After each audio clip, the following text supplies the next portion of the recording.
السلام علیکم ورحمۃ اللہ وبرکاتہ۔ امید ہے کہ آپ سب لوگ خیر و عافیت سے ہوں گے انشاءاللہ تعالی۔ آج ہم پڑھتے ہیں تختی نمبر 16 لفظ اللہ کا قاعدہ۔ بسم اللہ الرحمن الرحیم۔ رب یسر ولا تعسر وتمم بالخیر وبک نستعین یا فتاح ربی زدنی علما۔ لفظ اللہ سے پہلے اگر زبر یا پیش ہو تو لفظ اللہ کے لام کو پر کر کے پڑھیں گے، یعنی موٹا کر کے پڑھیں گے۔ کیسے؟ سمیع اللہ، اس طریقے سے۔ قال اللہ، ان اللہ۔ اور اگر زیر ہو تو لفظ اللہ کے لام کو باریک کر کے پڑھیں گے۔ کیسے؟ بل اللہ، دین اللہ، امر اللہ، اس طریقے سے۔ اب ہم زبر کی پڑھتے ہیں۔ حمزہ نون زیر ان، نون لام زبر نل، ان لام خڑا زبر لا، ان اللہ، ہا زبر ہا، ان اللہ۔ قاف الف زبر قا، لام لام زبر لل، قال لام خڑا زبر لا، قال اللہ، ہا پیش ہو، قال اللہ۔ سین زبر سا، میم زیر می، سمی، عین لام زبر عل، سمیع ال، لام خڑا زبر لا، سمیع اللہ، ہا پیش ہو، سمیع اللہ۔ اب ہم زیر کی پڑھتے ہیں۔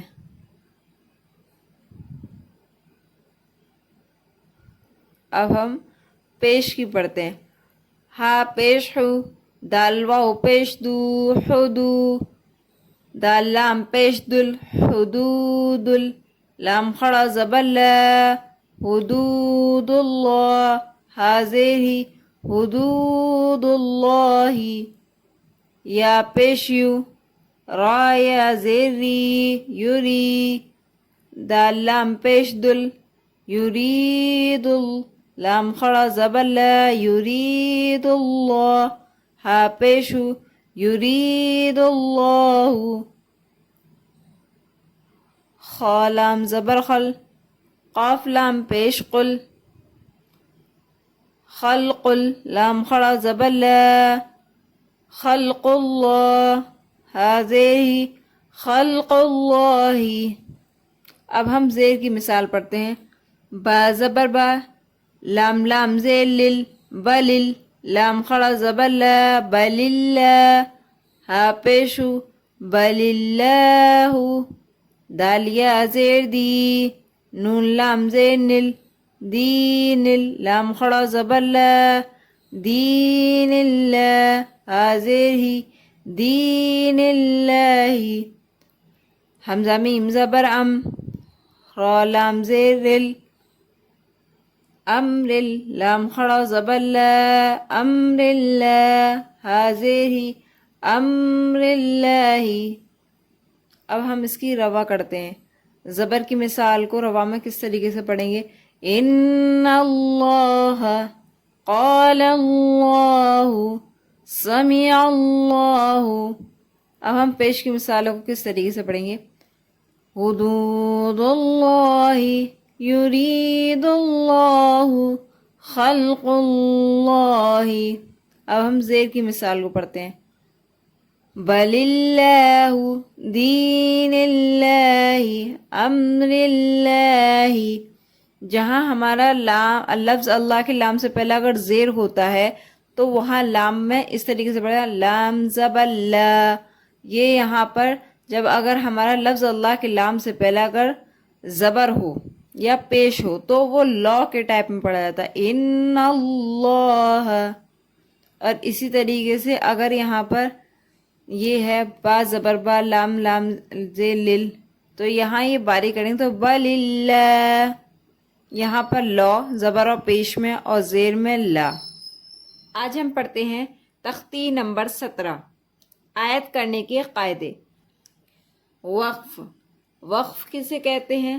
وقف کے معنی ہوتے ہیں ٹھہرنا یا پھر رکنا، اور اصطلاحی معنی ہوتے ہیں کسی پورے کلمے پر جو اپنے بعد والے کلمے سے جدا ہو، سانس توڑ کر اتنی دیر ٹھہرنا جتنی دیر میں عادتاً ایک سانس لیتے ہیں، اسے وقف کہتے ہیں۔ ایسے گول نشان کو، یہ جو گول نشان ہے اس کو کیا کہتے ہیں؟ آیت کہتے ہیں۔ زبر، زیر، پیش یا دو زیر دو پیش پر اگر آیت کرنا ہو یعنی رکنا ہو، ٹھہر جانا ہو، یا ہماری وہاں پر سانس ٹوٹ رہی ہو تو آخری حرف پر جزم دے کر سانس توڑیں، یعنی دو زبر ہیں جیسے کہ مثلا جیم الف، جیم دو زبر جن، تو یہاں ہم کس طریقے سے پڑھیں گے؟ تو جیم الف زبر جا، جن کو جا کر دیں گے ہم، سانس توڑ کر سانس توڑیں، اسی کو آیت کرنا کہتے ہیں۔ دو زبر پر وقف کرنا ہو تو ایک زبر کے ساتھ الف پڑھا جاتا ہے، مثلا احدن سے احدا، اس طریقے سے۔ یہاں یہ دو زبر ہیں اور اس کے بعد یہاں پر یہ ایک الف کے ساتھ ایک زبر پڑھا گیا ہے۔ اگر گولتا یعنی اس طریقے کی کوئی آخر میں تا ہوتی ہے اور اگر ہمیں وہاں پر وقف کرنا پڑے، یعنی کہ ہماری وہاں پر سانس ٹوٹ جائے یا ہمیں رکنا پڑے، تو ہم وہاں پر یہ جو گولتا ہوتی ہے پڑھتے ٹائم جو ہماری ہائے ساکنہ بن جاتی ہے، وہ ہائے ساکنہ بن جاتی ہے، جیسے جاریاتن سے جاریہ، یہ تا جو ہے یہ ہاں میں کنورٹ ہو جاتی ہے۔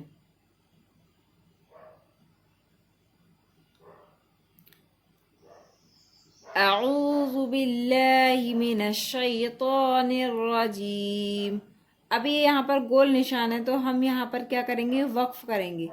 اعوذ باللہ من الشیطان الرجیم، اسی طریقے سے ہم یہاں پر بھی بسم اللہ الرحمن الرحیم،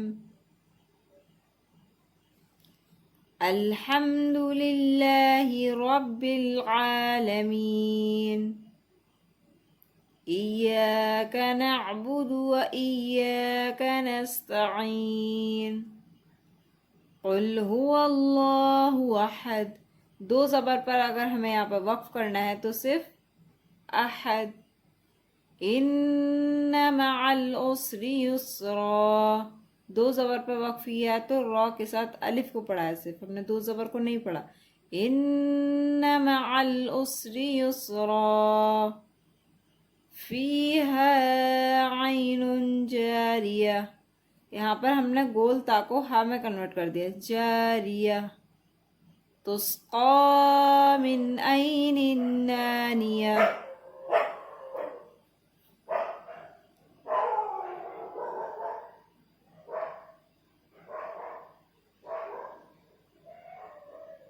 تسقا من عین آنیہ، یہاں پر بھی ہم نے گول تا کو ہا میں کنورٹ کیا، لا تسمع فیہا لاغیہ، سیم یہاں پر بھی گول تا کو دو زبر کے ساتھ ہم نے یہاں پر ہا میں کنورٹ کیا، لاغیہ۔